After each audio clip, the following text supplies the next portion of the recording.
Kristen. Pak Gilbert, saya pernah melihat, baru minggu lalu saya lihat ada seorang wanita mau nikah sama seorang laki Kristen, malah wanita itu malah dibaptis dulu agama Kristen. Apakah secara Kristen bisa diberkati nih enggak yang beda agama atau harus masuk agama dulu? Jadi ini menarik ini karena kalau udah bicara cinta sama hukum, ini dua hal yang udah nggak ada hubungannya. Ya. Karena kalau udah cinta apapun ditabrakan kan begitu. Setuju. Jadi ini dia persoalannya. Orang-orang yang jatuh cinta nih ngelihat kita bilang kau ribut-ribut saja, saya mau tetap jatuh cinta, kau mau apa kan gitu. Jadi tapi kan kita kembali kepada pernikahan itu yang pertama idenya dari siapa? Jadi pernikahan kan bukan aku suka kamu suka kita bicara cinta kan begitu kan?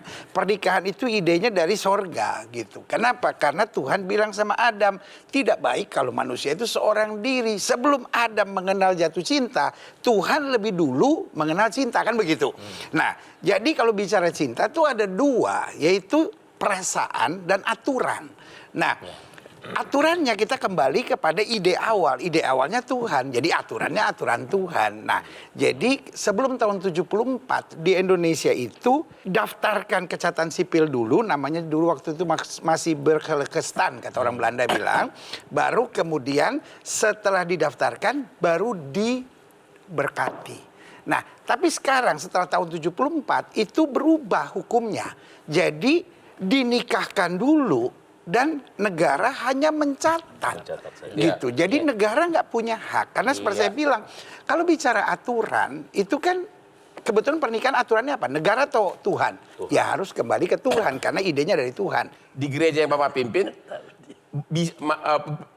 boleh nggak diberkati orang yang beda agama? Nah, jadi gini, sebelum dinikahkan, kalau di gereja ya, harus ada namanya konseling pranikah.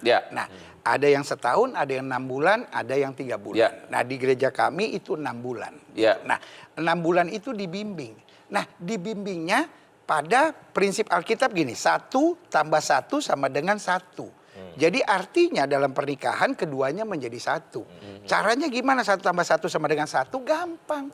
1 potong setengah, 1 potong setengah. Setengah dari kebiasaan istri, setengah dari kebiasaan suami. Ya harus digabungkan menjadi 1. Pertanyaannya apakah secara formal yang non-Kristen harus masuk Kristen dulu agar bisa diberkati? Karena dalam bimbingan itu yang pertama kita tahu bahwa yang menjadi kepala dalam rumah tangga ini adalah Tuhan. Nah, Tuhan dalam iman Kristen kita ya Tuhan Yesus. Nah, masing-masing kan harus mengacu pada itu gitu. Jawab dulu, Pak. Jadi apakah harus pindah agama atau tidak? Baru diberkatin? Karena masing-masing syaratnya harus dibaptis.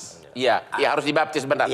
Saya dengar juga di Katolik boleh dispensasi, beda agama boleh, tapi harus izin dari uskup, benar nggak itu? Yang saya dengar begitu. Saya dengar begitu, karena semua aturan harus dari paus. Tapi kalau di gereja Bapak harus dibaptis. Untuk dibaptis harus satu agama. Ya harusnya begitu, tapi berarti kan tidak mungkin diberkati kalau ada beda orang agama. juga yang belaga-belaga baptis supaya.